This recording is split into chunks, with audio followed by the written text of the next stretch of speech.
all exciting. It helps us have anticipation for the spring.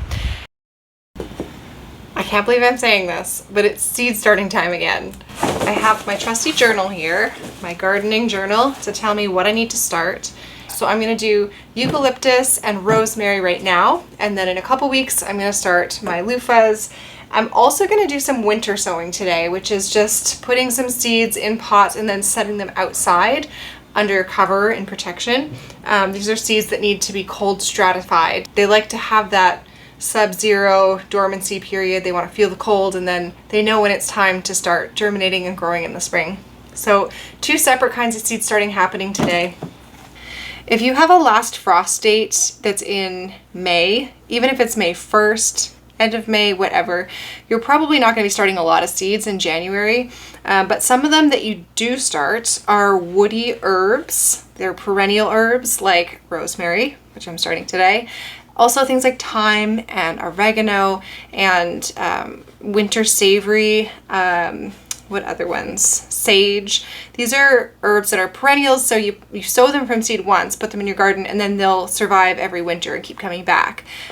Rosemary, though, doesn't survive in my zone. It gets a little too cold in the winters, really unpredictable roller coaster weather in the winters here. And so I have heard people make their rosemary survive by just protecting it a lot. Some people also will bring their rosemary plants inside in the winter, but I don't want to bring a bunch of pest insects into my house, so I don't do that. I just start rosemary from scratch every January. So if you're starting seeds right now, it's going to be things like these woody perennial herbs, other perennials, or potentially flowers, although I don't start a lot of flowers from seed here. I do a lot of native flowers, and so I buy little plugs, or I get plugs from friends and family, and I stick them in the ground, and then they just spread over time. But I think things like pansies, impatiens, those kinds of things, you would start early to put outside. I'm just going to show you how to do a basic seed starting, and as my example, I happen to be sowing these very early starters, the eucalyptus and the rosemary. But for basic seed starting, all you need is a grow light. Yes, you need a grow light. If you don't have a grow light, especially for things that are going to be indoors for a month or more, if you don't have a grow light, they'll get really leggy. That means long and spindly, and they won't be strong enough to support themselves when they move outside, which is why we use grow lights, to give them all of the light energy that they need. You also need something to grow the seeds in, so pots, very common. You can also pull things out of your recycling. Just make sure they have excellent drainage.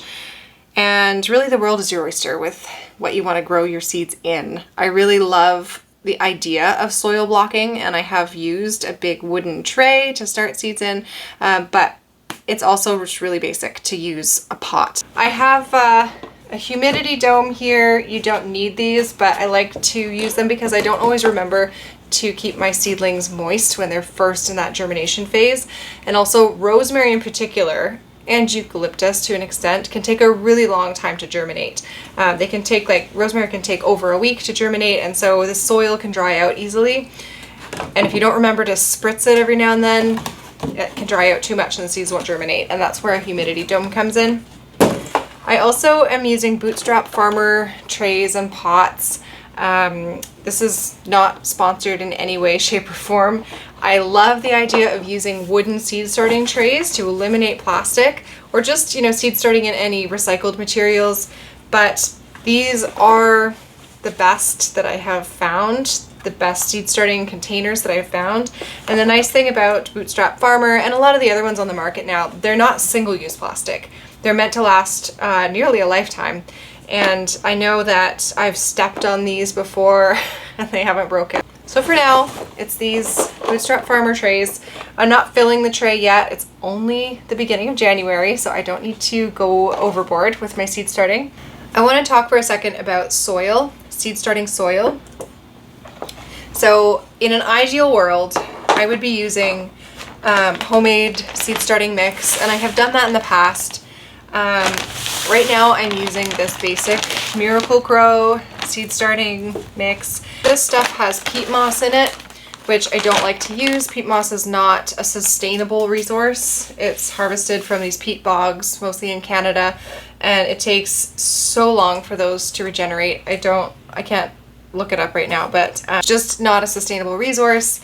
I've also used cocoa coir before, but in many other ways that's not a sustainable resource. It's just you're damned if you do, you're damned if you don't kind of thing with seed starting mix. And so eventually I'm gonna experiment with making my own with just basic things I have on hand, including my own homemade compost and perlite, and maybe vermiculite.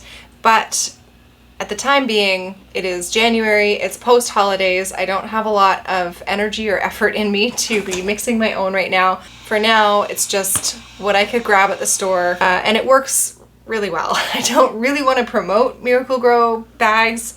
If I don't have the energy to make it myself, this is what I'm using. I'm really going on and on about seed starting mix. All that to say, it doesn't have to be complicated, but do make sure that you're not starting seeds in like outdoor soil, and that it's formulated for seed starting. It needs to be nice and light and airy, and also moist. You want your seed starting mix to hold together when you squeeze it, and if you squeeze really, really hard, a couple drops might come out of your hands. Really, really hard. So kind of spongy feel. And I had to add a lot of water to this and give it a good mix in the bag so that it would be ready to go. And then you just fill your pots.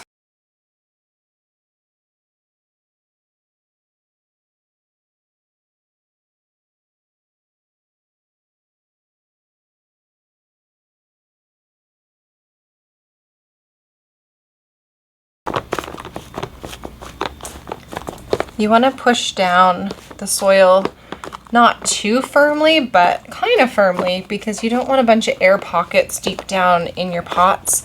When the roots start to grow, they're going to want to be touching soil everywhere they go. Seed starting mix is light and fluffy enough. It doesn't need artificial like air channels all throughout it. Okay, so I have my seed tray filled with all these pots of soil. I'm gonna start with eucalyptus. I know I want 20 eucalyptus plants this year. I'm going to try growing them at my mom's place. I've always grown a few eucalyptus, and I have just enough to make bundles to hang in our showers and maybe do a little arrangement at our house. But I want enough that I can maybe sell some bundles of eucalyptus this fall.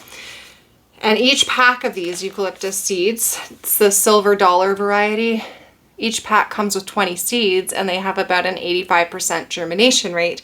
So I got 2 packs. I do love West Coast Seeds, and I have an affiliate link that I'll put down below. These ones are beautiful eucalyptus, the silver dollar. This is what I have grown, I don't know, for 3 years now. I grew one other kind and I don't remember what it was called, but it was not nice. It was a weird, didn't have a perfume to it. It didn't have this nice powdery white leaf. So this is a really nice eucalyptus. I would recommend it. There are of course planting depths and things that seed packets and instruction guides will tell you to follow. Essentially, you're planting your seed twice, oh, I didn't mean to do that, twice the depth that it is wide. So a seed, like a bean seed that's maybe a ½ an inch long, you would plant it 1.5 inches deep or 2 inches, whatever. There's some flexibility there.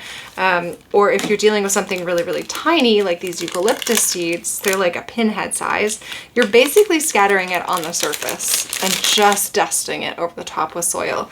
I'm not getting a ruler out for starting my seeds, that's for sure. I just sow them. Don't worry too much about it. Yeah, there's problems with sowing seeds too deep. They don't have enough energy to reach the light. You don't have to worry too much about it, especially after you have a little bit of practice under your belt. I'm also not labeling these today, and that's because I'm only starting 2 types of seeds, and I know what they look like when they come up. But I highly recommend labeling your seeds as you go.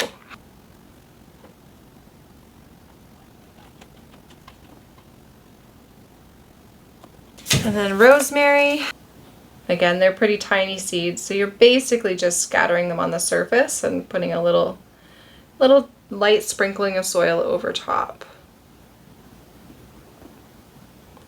Okay, now this doesn't technically need light right away. It'll need light when the seeds germinate, but I'm gonna go put it under a grow light anyway because it gives it extra warmth. I also sometimes use a seed starting mat. Eucalyptus doesn't really matter. Eucalyptus and rosemary, they just take their time to germinate, whether you have a seed starting mat or not, but the heat mats that you can get to put underneath just bring the temperature up to a nice cozy germination favorable temperature. Because it's only the beginning of January, I haven't fully set up my grow shelves yet. I just have one grow light hanging between the floor joists in my basement, and I put the tray on top of my basement fridge, and that gets me through until the seed starting stand is set up. Okay, it's the next day, and I'm gonna do the winter sowing seeds now, using the same soil that I used yesterday for starting our woody perennials.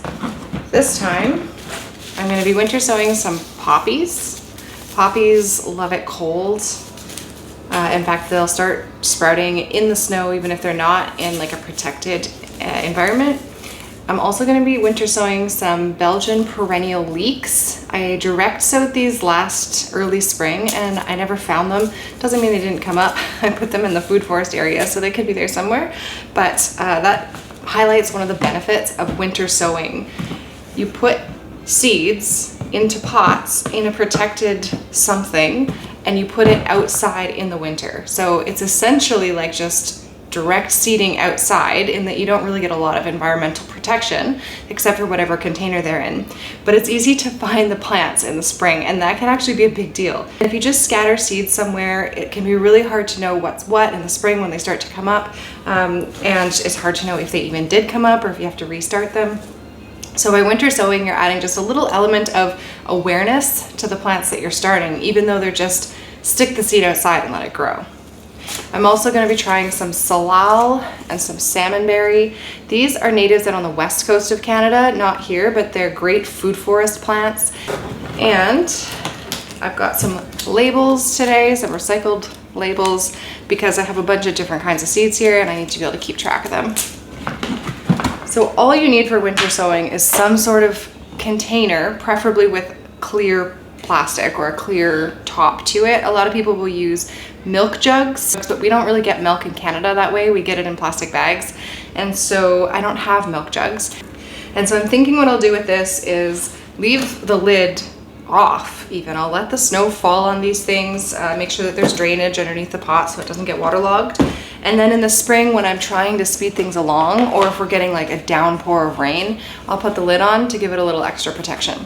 My only concern with this method is that it's going to fill with water and then everything in here will rot, the seeds will rot. So I do have to lift them up off of the bottom of this tote and just keep an eye on it. But that's gonna be my method this year.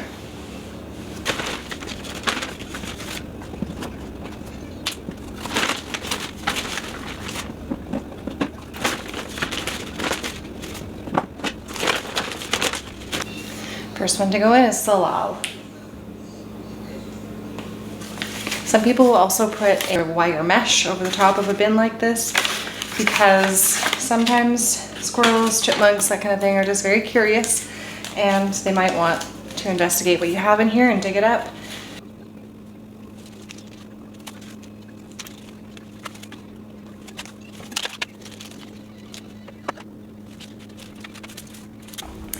All right, now I'm gonna get my boots on and take this outside. So I think I'm gonna nestle them right here in this little nook. There's a little nice light snowfall happening sporadically today, so it's gonna hydrate these pots a little bit more. Tonight, I think I might cover it up just to help keep them a little bit warm. So that's it. That's winter sowing, and of course sowing just a few little seeds that we can get away with starting this early in my climate. Anyway, that's all for today. If you've enjoyed planting some seeds with me, I hope you're getting geared up and excited to maybe start some seeds of your own, whether it's the more intensive, take care of it all winter long inside seed starting, or something more laissez-faire, like out here in the garden, just putting some containers with winter sowed seeds. It's all fun, it's all exciting, it helps us have anticipation for the spring. And as always, I hope that you will come and grow with us.